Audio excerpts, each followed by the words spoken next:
যমুনার তীরবর্তী তেকানি চুকাইনগর ইউনিয়নের বেশ কয়েকটি গ্রামে প্রতি বছরই দেখা দেয় নদী ভাঙন। এবারও বন্যার শুরুতেই তীব্র ভাঙন দেখা দেওয়ায় ঘরবাড়ি হারানোর আতঙ্কে স্থানীয়দের দাবির পর ভাঙন এলাকা পরিদর্শন করে প্রশাসনের নির্দেশে জরুরি ভিত্তিতে জিও ব্যাগ ফেলার কাজ শুরু হয়। তবে অভিযোগ, জিও ব্যাগে বালু ভরার জন্য ভাঙনস্থলের কাছ থেকেই ড্রেজার দিয়ে বালু তোলা হচ্ছে। এর আগে ২০২৪ সালের সেপ্টেম্বরে একই এলাকায় বালু উত্তোলনকে কেন্দ্র করে তুহিন বাদশা নামে এক যুবক নিহত হন। সেই মামলার কার্যক্রম চলমান থাকার মধ্যেই আবারও বালু উত্তোলন ঘিরে তৈরি হয়েছে চরম উত্তেজনা।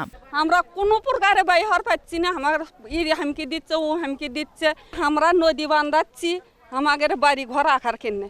ওরা ইচ্ছা করে চাইলে বাড়ি ঘর চতুর্থান হয়ে যাক, তারপরে কি হয় হবি না, সেখানে ওরা বালু তুলতেছে। বালু ব্যবসায়ীরা বালু উত্তোলনের জন্য চুক্তির কথা বললেও পানি উন্নয়ন বোর্ড বলছে বালু উত্তোলনের বিষয়ে তাদের সঙ্গে কোনো চুক্তি হয়নি। আমরা প্লাস স্থানীয় প্রশাসন ব্যাপারটা অবগত আছে, এখন আমরা দ্রুততার সাথে ব্যবস্থা গ্রহণ করতে পারবো।